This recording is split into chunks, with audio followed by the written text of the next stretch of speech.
A lot of people assume that when you're using psychedelics in therapy, you're essentially giving people another pill. Instead of an SSRI, you're giving them a psychedelic. It's not that way at all. These are guided psychedelic sessions. They're very carefully supervised and prepared for.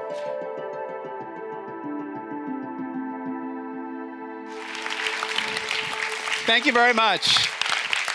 Thank you. Is my microphone on? Yes, you can hear me. Great. It's great to be here. Hello, Stockholm. Can I start with a question so I understand who I'm speaking to?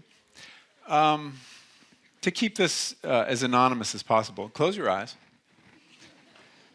And if you've ever had a psychedelic experience, raise your hand. Oh, okay. Put down your hands. Open your eyes. I don't know what I have to tell you. I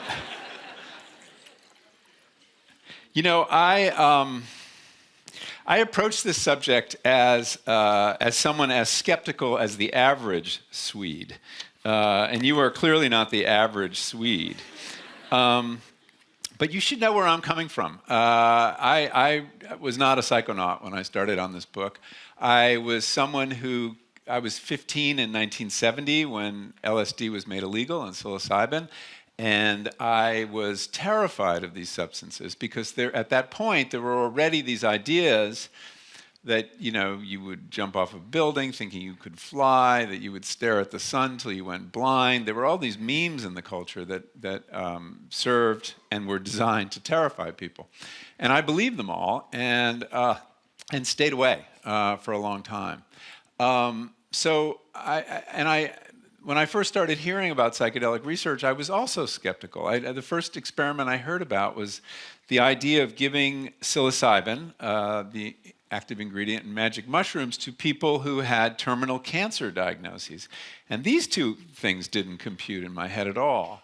So I want to walk you through a little bit my journey to getting to a point where I got it. I saw the point. And not only that, arriving at the conclusion after 5 years of research that there is enormous potential in psychedelics to revolutionize mental health care and possibly even shift the society in a positive direction.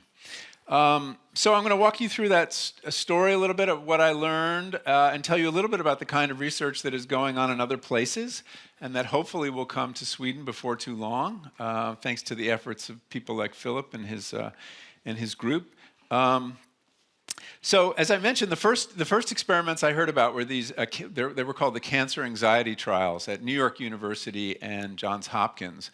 And they were giving psilocybin a single guided session, and I'll tell you a little bit about how that works in a minute, to people with terminal diagnoses or people who had been treated for cancer and were paralyzed by the fear of recurrence. And I read an article about this, and I was particularly interested because at the time my father had received a terminal diagnosis for lung cancer, and he was dying, and I couldn't really engage him on what was going on with him, how he was processing his mortality or whether he was at all. And it was just a conversation we couldn't have. So I think that's part of what piqued my interest in talking to people who had kind of confronted this and had this drug experience. So I went to New York University first and met with a young researcher named Steve Ross, and I remember my very first interview on the subject, and this must have been in 2013. He was about 40 at the time and had gone to UCLA and did his psychiatry residence there. And he had never heard a word about psychedelics. But some old-timer he met in New York had told him a little bit that there was a rich history before the 60s. I think most people think of the word psychedelic as a 60s word and the phenomenon as a 60s phenomenon. And what I want to try to suggest to you is that is one small chapter in the history of psychedelics, and that there was a lot going on before the 60s and a lot going on after the 60s. So I want to sort of try to rescue these medicines from that heyday. But Ross told me that there had been 1,000 peer-reviewed studies of LSD and psilocybin between the years 1950 and 1965, and that there had been 40,000 research subjects, people who had been given the drugs, and that there were actually 6 international conferences on LSD alone in that period. So this was not some sort of fringe research. This was really mainstream research. Many people thought that LSD and psilocybin were psychiatric wonder drugs, and they were having success using them to treat things like alcoholism. They were getting about a 50% success rate, which is quite extraordinary. Some other addictions, depression and anxiety in cancer patients, and that this research was thriving, you could say, when it ran right into this backlash, this moral panic that takes over in America and around the world, beginning around 1965, 66. And it's important to understand what happened for a couple reasons. One is to solve the mystery of, if this research was so promising, why was it abandoned? And the other is to be, I think, alert to the possibility that we could have another backlash. So what happened was, in the usual account, is that the drugs escaped the laboratory and they were embraced by the counterculture. And there is some truth to this. The LSD and psilocybin became street drugs. This actually happens earlier. It happens in Los Angeles around 1959, where there are a lot of psychiatrists using LSD in their therapy sessions, medium doses, and getting good results with it. But it gradually, they started serving it at parties, and it entered the culture that way. But it really happens with a bang a little later. And Timothy Leary is often credited with this, but it was also true that Ken Kesey, the writer who wrote One Flew Over the Cuckoo's Nest, he also was promoting it to the culture beginning in 1962 or 63. The CIA had turned him on, although they didn't put it that way, that he had participated in an experiment at the Veterans Hospital in Menlo Park, and they turned on the wrong guy. And so he became a very important figure in the 60s. He started the acid tests in San Francisco, introduces the Grateful Dead and the Jefferson Airplane to psychedelics. And so one way to interpret the 60s, actually, is a CIA mind control experiment that went terribly wrong or terribly right, depending on your perspective. So you have this kind of East Coast, West Coast thrust, and then the East Coast, you have Timothy Leary, who starts off studying the drugs at Harvard, becomes so convinced of their value to the whole society that he loses patience with science and starts telling everybody to turn on, tune in, and drop out. These were terrifying words to parents, as you can imagine, the dropout part in particular, and they were terrifying words to the powers that be. And you have this period of incredible social tumult, and you have this unprecedented in human history phenomenon of young men refusing to fight a war they had been sent to fight. Young men usually go off and do that when you tell them to. But they had taken, or at least Nixon thought this, they had taken LSD and begun to think for themselves and to question the war. And Nixon saw the threat of this, and he launches what we came to call the war on drugs. And we know later why he was doing it, that it was not out of any concern for public health, but rather one of his senior advisors later told a journalist, and this only recently showed up in the pages of Harper's Magazine, that we needed a drug war to go after the hippies and the blacks. So there you have the origins of the modern drug war. But this had a profound effect on the researchers. And basically, it became very difficult to study psychedelics. And one by one, they lost funding and gradually stopped until by the early 70s, this very promising line of scientific inquiry is abandoned. I don't know of another time in history where that has happened. Yes, Galileo was, tried for his science, but here is a line of promising research into dealing with some serious psychiatric problems that is stopped for strictly political reasons. What's interesting about that is that that today's work is truly a renaissance, as the title of the book suggests. People are picking up the threads. They're excavating this body of research and essentially duplicating the experiments. So now we are studying cancer patients again. We're studying alcoholics again. This work is going on at New York University. And now we're gradually, as we try to perform this research with better methods than was used in the 50s and 60s, we're now branching out and trying them on new indications, new kinds of mental difficulty. I should tell you, though, and they're also using the similar protocols, and I just want to walk you through the protocols, because you're a sophisticated audience, but a lot of people assume that when you're using psychedelics in therapy, you're essentially giving people another pill. Instead of an SSRI, you're giving them a psychedelic. It's not that way at all. These are guided psychedelic sessions.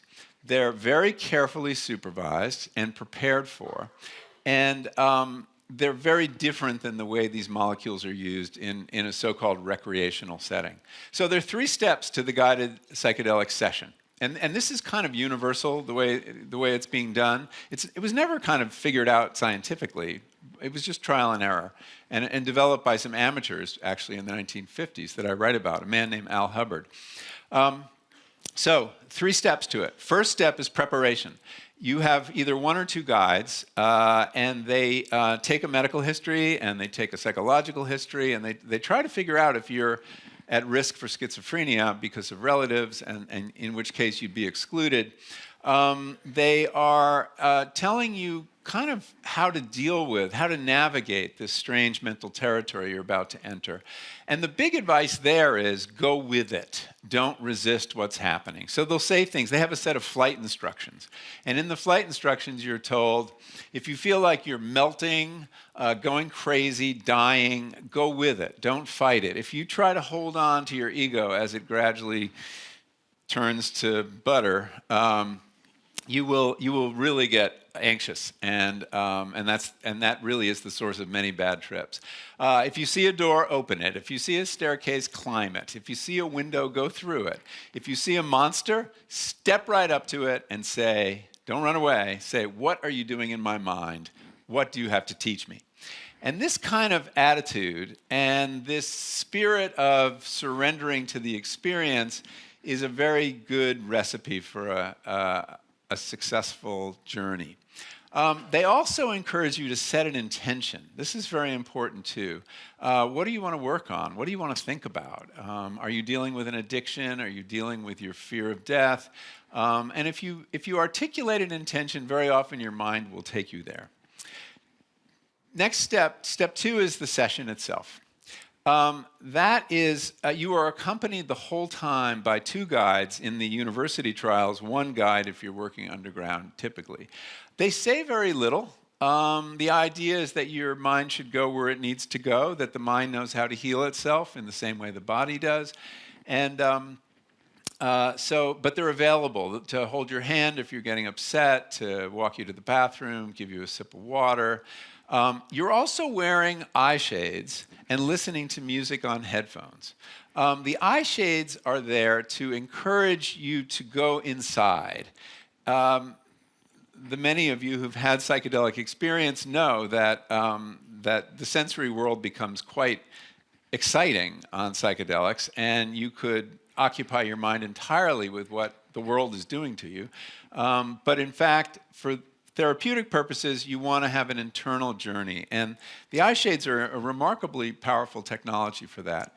The music is doing something a little bit like that and a little different. It is blocking out ambient sound, so you can really go inward. But the music itself has a very powerful effect on the journey. It conjures landscapes. It kind of underscores the rising and falling, the arc of the experience. And there's a whole big discussion about what kind of music is best. And so if you go on Spotify, you can hear the playlist that they use at Johns Hopkins, which is beautiful playlist, lots of classical music. It gets criticized for too many old white men involved. And they're kind of hipper, younger playlists at NYU, and hippest of all, I think, at Imperial College London. I don't know if that one's online.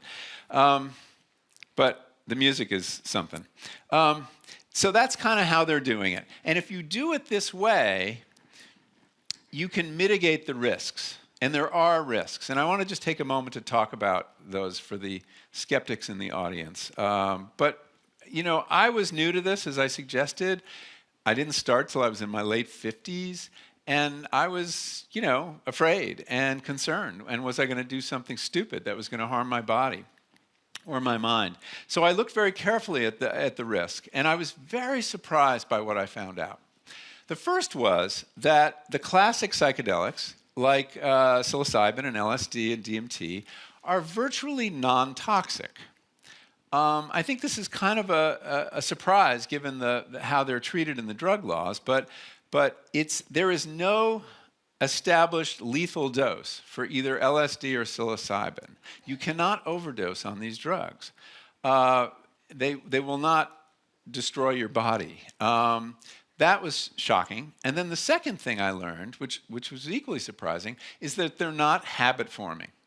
They're not addictive. So that if you know that classic experiment where they put the rat in the cage and the rat has two levers and it can press one to administer a drug to its vein and the other to administer food in the form of sucrose solution.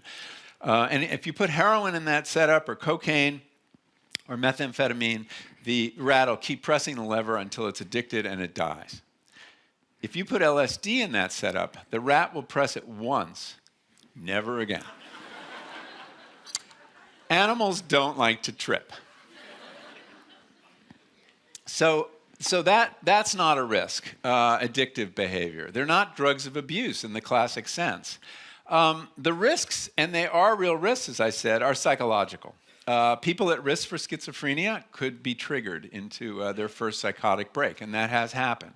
And those people should be excluded if possible. People have bad trips. They have truly terrifying experiences, hellscapes from which they think they will never emerge. And some of these trips really scar people. There was a survey done of 2,000 people online who had bad trips, or what they thought of as bad trips, that Johns Hopkins conducted. And one of the interesting things about it is about 8% of them had sought psychiatric help a year out from the experience. So it had scarred them for a very long time.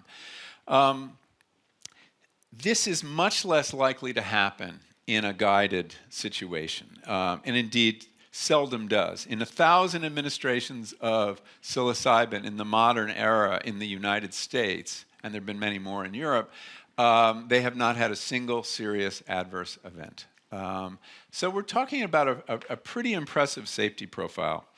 So I started, before I had my own experiences, and I'll talk about that briefly, I interviewed people, and many, many people, and it was hearing about their stories, actually, that made me feel I needed to try this myself to really understand it. I'll give you just a couple quick examples of memorable people I interviewed. One was a woman named Dina Baser. She was a figure skating. She is a figure skating instructor in Manhattan. She was about 59, 60. Very timid woman who had had ovarian cancer. It had been successfully treated. It was in remission, yet she was paralyzed by the fear it would come back, that the shoe would drop at some point and she would be sick again. And this was getting in the way of her living her life. She heard about the NYU trial, was accepted for it, and had a very powerful experience. Like a lot of the cancer patients, in her trip, in her journey, she went inside her body and kind of toured her body. Many of the cancer patients have an encounter with their cancer. In her case, she was going through her body and she sees this black mass underneath her rib cage. So she knows it's not her cancer, it's not in the right place, but she immediately recognizes it and she realizes what it is. It's her fear. It's this black mass of fear. And as soon as she sees it and understands that, she screams out spontaneously. And imagine the two guides sitting there who don't know what's going on in her head. And she suddenly says, "Get the fuck out of my body." It's very out of character for Dina. And with those words, the black mass just disappears. And her fear disappeared with it. And she said later, when I interviewed her, she said, "I understood at that moment that I couldn't control my cancer. It was either going to come back or it wasn't going to come back, but I could control my fear." And this was life-changing for her. And after this moment, she had this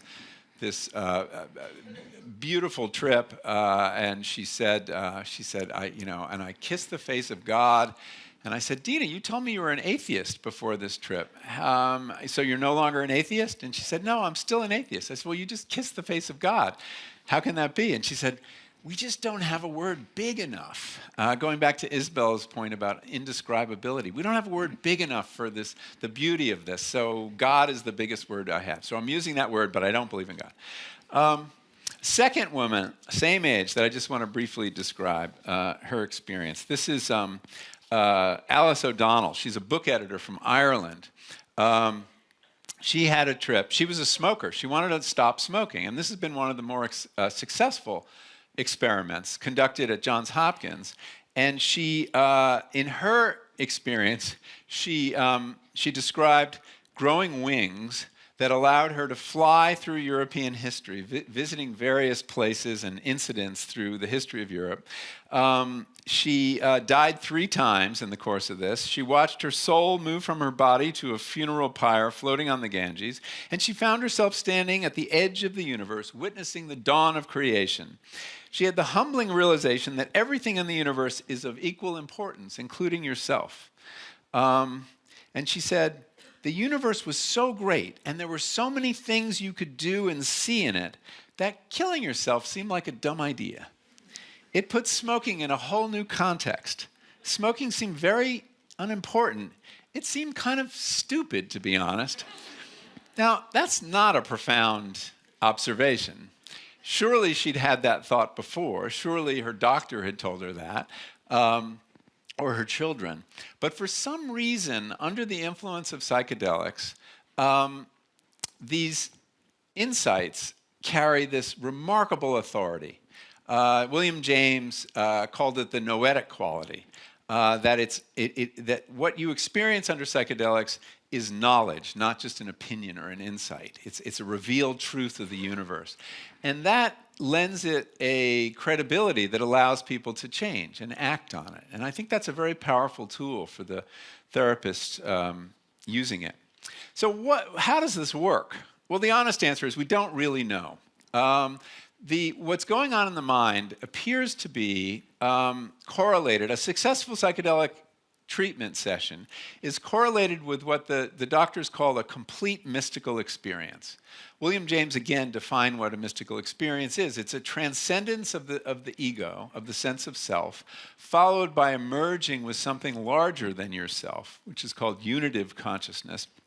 Also, transcendence of space and time, positive mood, ineffability, as Isabelle was talking about it, and this noetic quality. And for people who have had that experience, which is about 2/3 of the subjects in these trials achieve that state on a high dose, they describe these experiences as one of the 1, 2, or 3 most significant experiences of their lives, comparable to the birth of a child or the death of a parent.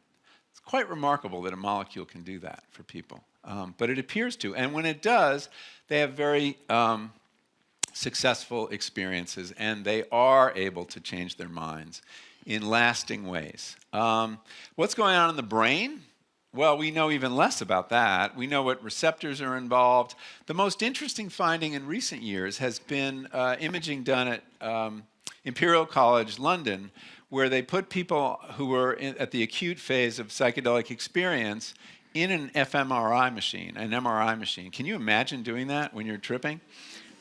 These volunteers, we owe a large debt of gratitude. What they found surprised them. They expected to see activation of all brain networks and, kind of reflecting the fireworks that people are reporting. But in fact, they found something very different. They found a suppression of activity in a brain network called the default mode network. And this is a network of structures in the brain in the midline that are involved in self-reflection, self-criticism, time travel, the ability to think about the future and the past, which of course is essential in creating an identity. And without a memory, you don't have an identity. Theory of mind, the ability to impute mental states to another, and something called the autobiographical memory.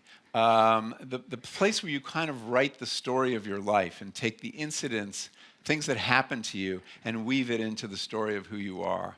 So all these kind of identity-related functions stop, or almost stop. And this correlates very closely with the reported experience of ego dissolution, which really seems to be central to the therapeutic value, essentially transcending your ego for a period of time. But the default mode network has another function too.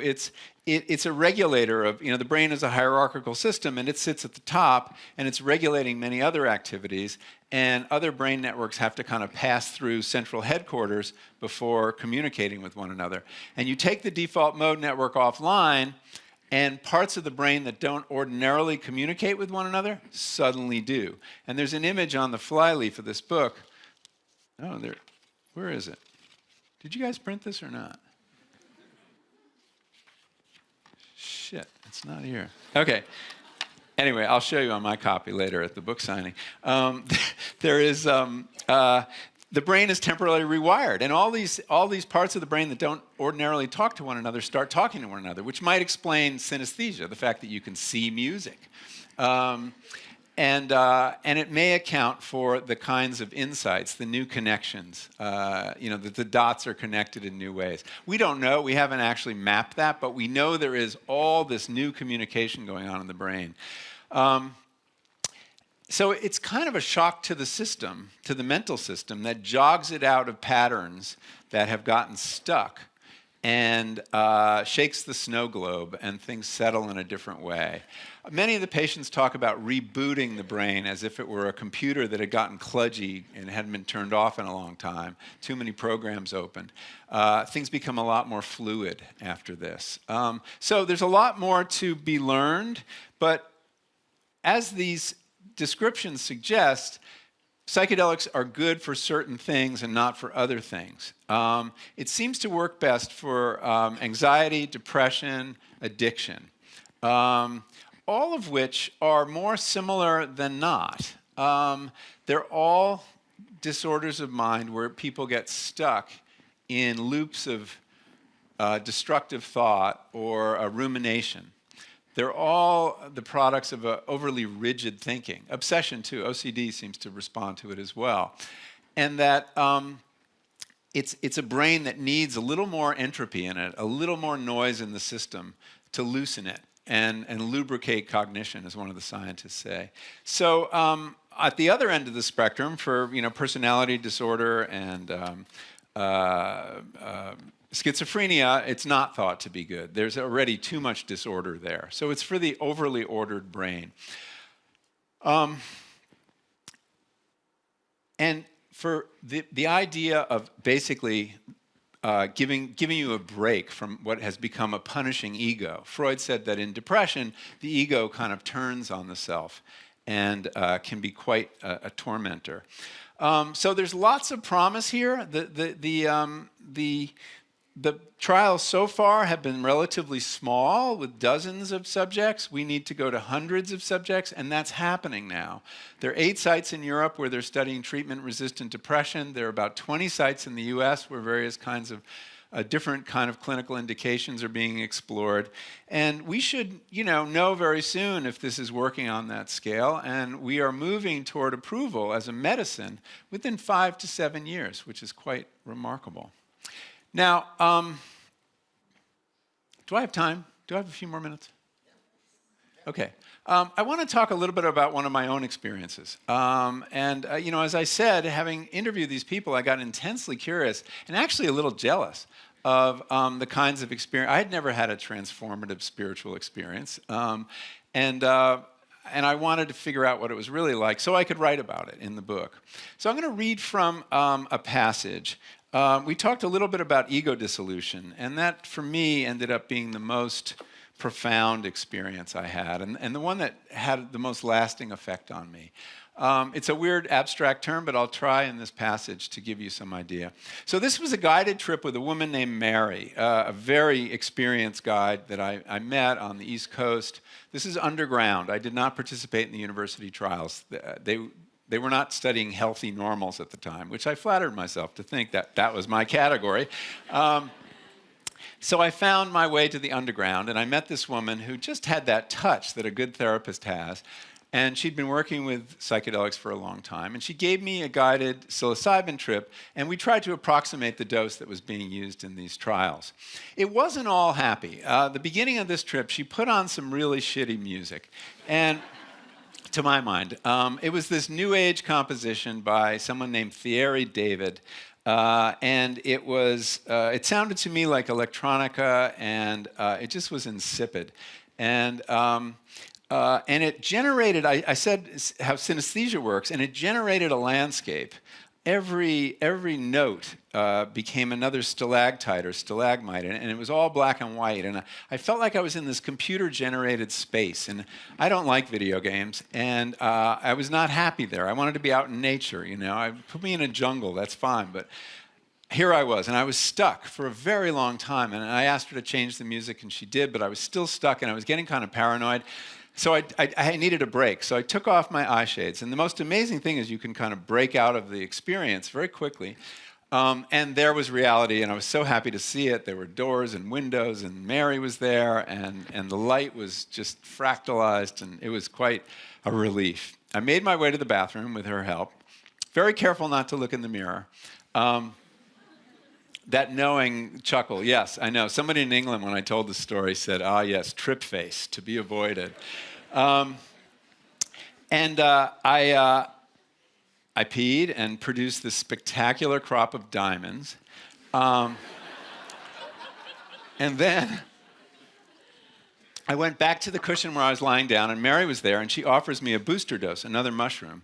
And I look at her, and she's been transformed. She's blonde. She looks very Nordic. She has high cheekbones, blonde hair parted in the middle. But suddenly, she turned into a Mexican Indian.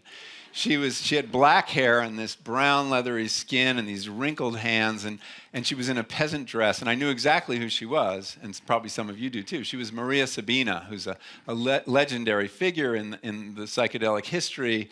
She gave the first white man psilocybin in 1956, Gordon Wasson in Oaxaca, in Mexico.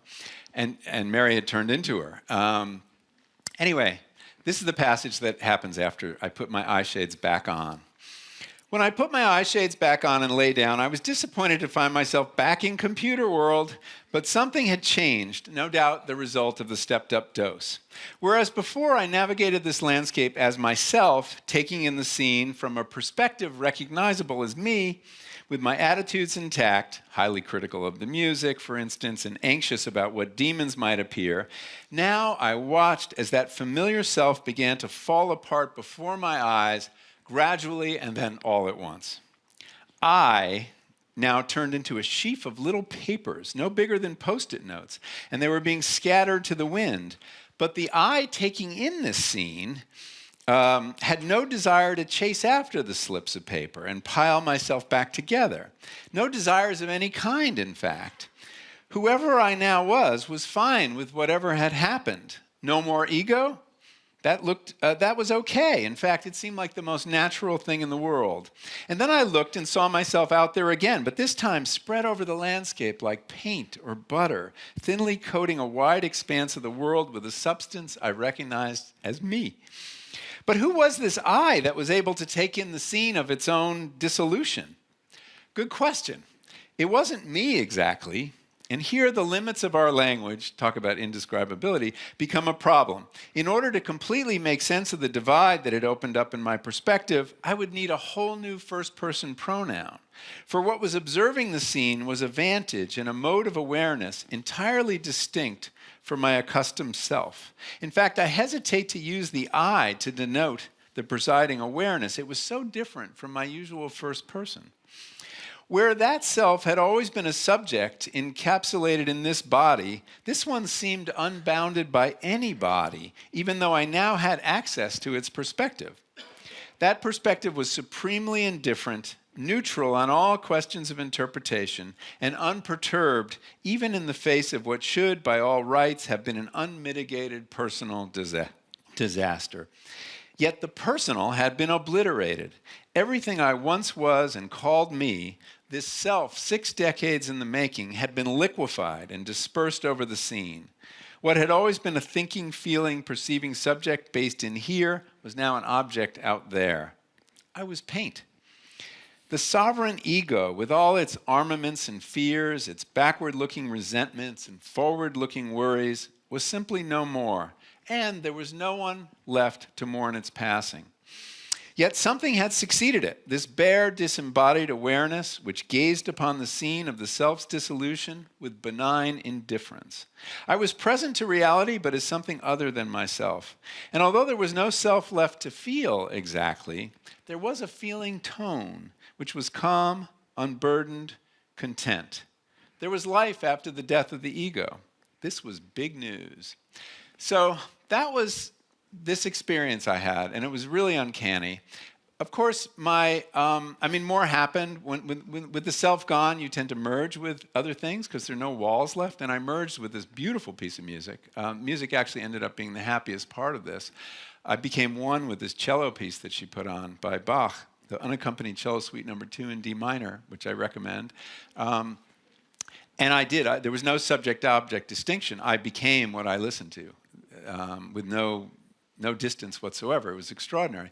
But after the trip was over, my ego returned. It was back in uniform, up to its old tricks, and I went to see Mary for a integration session.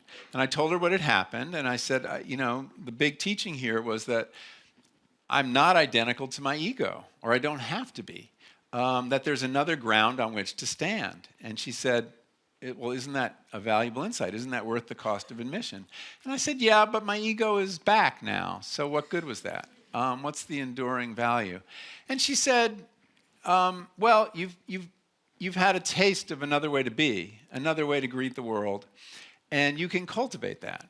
Having laid down that line, that connection, that path, you can exercise it. And I asked her how, and she said through meditation.